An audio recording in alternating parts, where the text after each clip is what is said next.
Je me tourne vers notre petite finale virtuelle ici sur ce canapé entre Nabil et On va Mansi. toutes les gagner là. Bon, Nabil, qu'est-ce qui pourrait empêcher Jamel Belmadi d'être élu coach de l'année? Bah, je sais pas, les votes, certainement. Si les votants décident que, bah, je sais pas, par exemple, Chabani pour l'Espérance de Tunis, bah, c'est mieux. Bah, non, mais je pense que c'est une évidence, Jamel Belmadi, ce qu'il a réalisé, l'emprise qu'il a sur ce groupe, cette Algérie qu'il a fait renaître, qui n'arrivait pas comme un favori pour cette Coupe d'Afrique des Nations, qui a dégagé voilà, une énergie incroyable. Et puis lui, quoi. Enfin, si un homme providentiel, souvent on dit, bah, c'est un joueur. Non, l'homme providentiel pour cette équipe algérienne, c'est bien lui, c'est Jamel Belmadi. Donc je ne vois pas ce qui pourrait. Enfin, pour moi, ce serait une surprise que ça ne soit pas lui. Enfin, après, Ouais. Moi, je pense surtout qu'il faut 3 noms, mais qu'il est difficile de concurrencer Belmadi cette année parce que je reprends une partie de ce qu'a dit Nabil. C'est une personne qui a eu un réel impact sur son groupe, impact mental, l'impact technique évident. Tactiquement, il a réussi à se montrer au-dessus de tout le monde pendant la compétition. On peut même dire qu'en finale, l'Algérie a refusé de jouer, mais ils ont marqué au bout de 2 minutes, donc ils avaient le droit de ne pas jouer. Il y a eu ce pragmatisme. J'ai aucune possibilité de voir un autre entraîneur devant. Et pourtant, Philippe, c'est vrai qu'il y a un an, on n'aurait pas forcément imaginé autant de réussite, autant d'influence de Jamel Belmadi, qui n'avait pas un CV d'entraîneur vraiment considérable jusqu'ici. Mais ils n'en voulaient pas d'ailleurs au départ. Ouais. Non, bien sûr. C'était Carlos Queiroz qui était. Bien sûr, quand on entend souvent « Ah, mais cet entraîneur n'a pas d'expérience, comment vous pouvez… » Bah oui, mais il y a aussi il faut toujours débuter. Hein. Il y a toujours un moment où il faut débuter et parfois… On n'est pas obligé de débuter avec une sélection. Parfois, on débute comme Guardiola ou Zidane tout de suite au top. Ouais. Et Belmadi également, il est dans cette catégorie-là.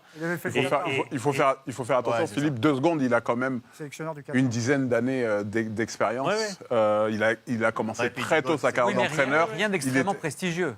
Au Qatar, quand même. Oui, mais il a quand même… C'est pas ce que j'appelle prestigieux, Charles Bouillard. Oui, c'est pas prestigieux, il a quand même cette expérience d'entraîneur qui est de plusieurs années. Donc, après, ça lui permet de gérer un groupe où il a quand même de très bons joueurs pour les amener là où il les a amenés.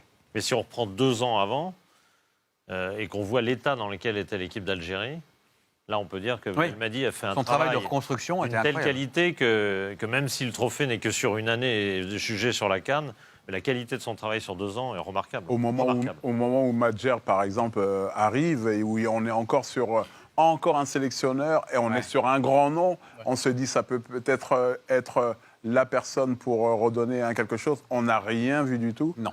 Et puis, on a vu des conflits en conférence de presse. Après, ce qui est important, c'est à la Madjer, donc. On sait que nul n'est prophète dans son pays. Et ce qu'a réalisé Belmadi, c'est juste extraordinaire. Non pas juste avec l'équipe d'Algérie, mais sur le continent. Il y a 1 an et demi, ce qu'il a réalisé, moi j'ai été séduit. Bluffé. C'est dur déjà de gagner en Afrique, mais c'est encore plus dur de gagner en Algérie. Et avec la qualité. Non, et de convaincre. Avec la qualité. Voilà, c'est ça. Une équipe qui joue au foot, qui joue bien, à part la finale. Bon, il faut un coach qui ait une personnalité. Et c'est ça qui était difficile en Algérie. On voit que ce sont des gens avec beaucoup de caractère, avec les supporters qui sont derrière lui. Et dès qu'il est arrivé, Belmadi, il a réussi à fédérer son groupe. Le meilleur exemple, c'est Mahrez. Mahrez qui n'arrivait pas à vraiment montrer toute l'étendue de son talent avec l'équipe d'Algérie. On a vu une fois, il arrive en retard. Mahrez, tu t'assois, tu es sur le banc. Aujourd'hui, la nation prime sur l'individu. Et c'est là où il a été fort, Belmadi. Et moi, ce que j'aime également, c'est la manière dont il communique.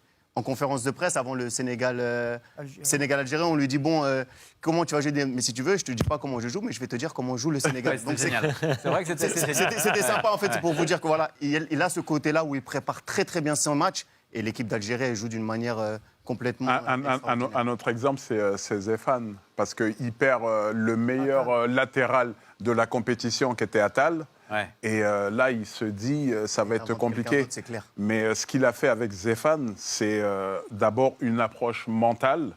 Et derrière, on a vu un joueur qui, sur 2 matchs, les 2 matchs décisifs, a réussi à de grandes prestations, dont celle d'éteindre Sadio Mané en finale. Ouais.